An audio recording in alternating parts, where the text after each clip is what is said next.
Why would a man ask his friends to feed thousands of people with just one kid's lunch? Sounds unbelievable, right? But this isn't some fairy tale. This is one of the most incredible moments in Jesus' life, when a massive crowd was fed with almost nothing. And it wasn't just about food. It was about something way bigger. Here on Story of Grace, we don't just share stories. We bring you into them. We want you to feel them, see yourself in them, and walk away a little different than before. So, stick with us, hit that subscribe button, and join the Story of Grace family, where every story brings a spark of hope. A massive crowd moves without a plan. Can you imagine thousands of people just getting up and following someone into the middle of nowhere? Not for a show, not for food, but just to be near someone. That's exactly what happened. Jesus wasn't holding an event. He wasn't selling tickets. He was just being himself, walking, teaching, healing. And people couldn't get enough. Word had spread. He was healing diseases, opening blind eyes, calming storms. People heard and people came. They didn't think twice. They brought their kids, their sick family members, their hopes, and their pain. No one packed food. No one thought about where they'd sleep. They just followed. This wasn't just a crowd. It was a wave of people hungry for change. They didn't know what would happen. They just knew something was different when he spoke. Something felt alive. And when they followed him, they were walking toward something they couldn't even name. But it felt right. And that's how you know it's more than curiosity. It's faith. Even if they didn't know it yet. Jesus sees what others ignore. Here's the wild part. Jesus sees the crowd and doesn't just keep walking. He doesn't say, "Not my problem." He stops. He looks. He feels their need. This is where it gets real. While others might have seen a mess, too many people, too little food, Jesus saw individuals. He saw tired feet, anxious parents, restless kids. He saw pain behind the eyes and hope buried beneath exhaustion. And he couldn't ignore it. So, he turns to Philip and asks, "Where can we buy bread for all these people?" Sounds like a practical question, but he already knows the answer. This isn't logistics. It's a setup. For faith, for perspective, for a moment they'd never forget. Philip does what most of us do. He thinks in terms of limitations. Even if we worked for months, we couldn't afford to feed them, he says. Fair point. The need is overwhelming. The math doesn't work. But Jesus isn't looking for solutions. He's revealing something deeper. He's showing them, and us, that when we face something too big, too far gone, too impossible, he doesn't panic. He steps in, not with stress, but with vision. Not with what we lack, but with what he is. This moment isn't just about bread. It's about how Jesus sees people, not problems, needs, not numbers, faith, not formulas. Where we see a wall, he sees a window. Where we shut down, he starts something new. That's who he is, and that's what he does. A small boy holds the key without knowing it. Then Andrew speaks up. "There's a boy here with 5 small loaves and 2 fish. That's it.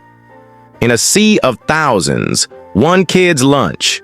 It sounds like a joke, barely a snack, let alone a solution. But the boy doesn't hesitate. He offers what he has. No delay, no excuses, just trust. This moment isn't about food, it's about faith. It's what happens when we stop measuring our offering and start giving it anyway. What feels small to us can be more than enough in God's hands. Jesus takes the lunch, he lifts it up, he gives thanks. Then, he starts breaking it. And the miracle begins, not in a flash, but in the breaking. As they pass the pieces, the food doesn't run out. It multiplies. Everyone eats. Not just a bite, not just enough to hold them over. They eat until they're full. Thousands of people, satisfied. And when it's done, there's more left over than they started with. That's what happens when we bring what we have, no matter how small, and trust Jesus with it. Jesus doesn't need much to do something huge. What's amazing is this. Jesus never needed a feast to feed them. He just needed someone willing to share. The boy didn't have a banquet. He had a lunchbox. But in Jesus' hands, it became more than enough. That's the truth that shakes us. It's not about how much you have. It's about whether you'll give it, whether you'll trust him with it, because he can take your small and turn it into more than you ever imagined. So next time you think you've got nothing to offer, remember this boy. Remember this moment. What you have matters. if you're willing to hand it over. The leftovers tell the full story. Here's a detail people miss. After everyone's full, Jesus tells the disciples to collect the leftovers. They do, and they end up with 12 baskets full. Why? Why does that matter? Because it shows that Jesus doesn't just provide, he overflows. He doesn't stop at enough. He goes beyond it. That's his style. That's his heart. Those leftovers weren't just food, they were proof. Proof that nothing is wasted. Proof that what seems small in your hands becomes abundance in his. It was never just about the food. Feeding the 5,000 wasn't about sandwiches. It was about showing who Jesus really is. He's not just a teacher, not just a miracle worker. He's the source, the provider, the one who sees your hunger and fills it, body and soul. This story is still speaking today, because we're still that crowd, still tired, still hungry, still walking into the unknown, hoping to find something real. And Jesus is still the same. Still seeing us, still stopping, still caring. What are you carrying today? Here's what hits hardest. Jesus used what the boy carried, not what someone else had, not what someone richer or older or wiser could offer. He used what the boy had. So ask yourself, what are you carrying? Maybe it feels too small. Maybe it feels like it won't matter. But in his hands, it's more than enough. Give him your time, your heart, your honesty, even your doubts. He can use all of it. This isn't just a story to read. It's a truth to live. Jesus isn't looking for perfect. He's looking for willing. Faith moves before the answer comes. The boy gave his food before the miracle happened. That's key. He didn't wait to see results. He just gave. That's faith. Trusting Jesus before you know how it'll work out. We all want guarantees. We all want to see the finish line before we start. But that's not how this works. Faith means moving forward even when the math doesn't add up. The crowd didn't know they'd eat. The disciples didn't know what Jesus would do. The boy didn't know his lunch would feed a stadium. But they all played a part. And because of that, something unforgettable happened. The miracle still echoes. This isn't just a story in a book. It's still echoing.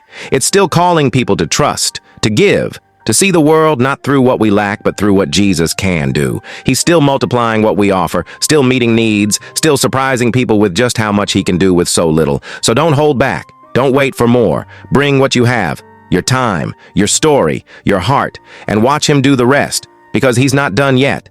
And that's the miracle that keeps on giving.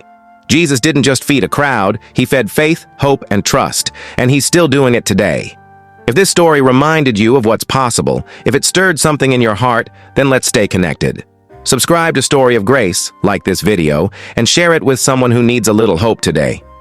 We've got more stories that will lift you up and help you see how powerful simple faith can be. Don't miss the next one. Stick with us here on Story of Grace.